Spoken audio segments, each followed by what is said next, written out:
शहर के बाहरी इलाके में बसा था श्यामनगर। न बहुत अमीर न बहुत गरीब। उसी श्यामनगर की एक तंग गली में रहता था आदित्य वर्मा। उम्र लगभग 25 वर्ष, आंखों में सपने, लेकिन चेहरे पर जिम्मेदारियों की परछाई। आदित्य के पिता शिवनाथ वर्मा कभी एक सरकारी दफ्तर में क्लर्क थे।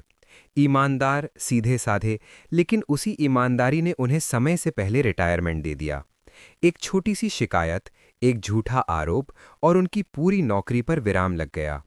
मां सरला देवी घर की रीढ़, दिन रात सिलाई करके घर चलाती थीं।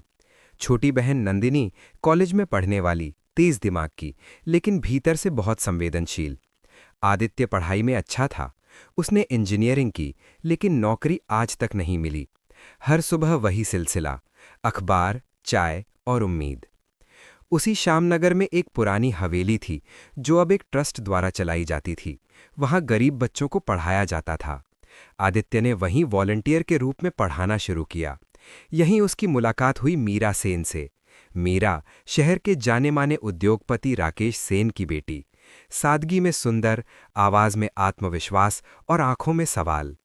मीरा अक्सर बच्चों के लिए किताबें और सामान लेकर आती। धीरे धीरे आदित्य और मीरा की बातचीत बढ़ने लगी। तुम हमेशा इतना चुप क्यों रहते हो? मीरा ने एक दिन पूछा। क्योंकि बोलने से ज्यादा सोचने की आदत है, आदित्य ने हल्की मुस्कान के साथ जवाब दिया। समय के साथ दोनों की दोस्ती गहरी होती गई। मीरा को आदित्य की ईमानदारी और संघर्ष पसंद आने लगा। आदित्य को मीरा की समझदारी और सरलता। लेकिन ये रिश्ता आसान नहीं था।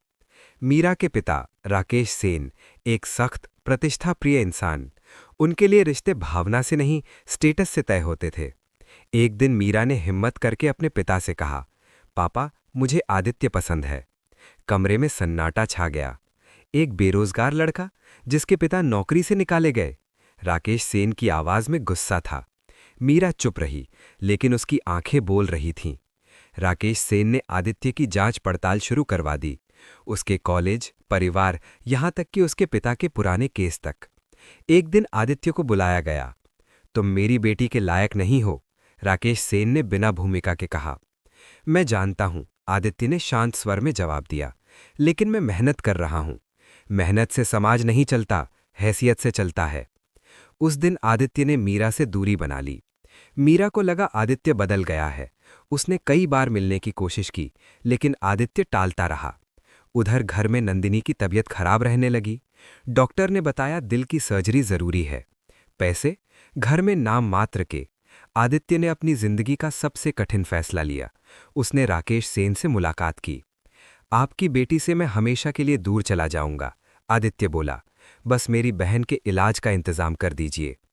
राकेश सेन कुछ देर चुप रहे, फिर बोले, डील मंजूर है।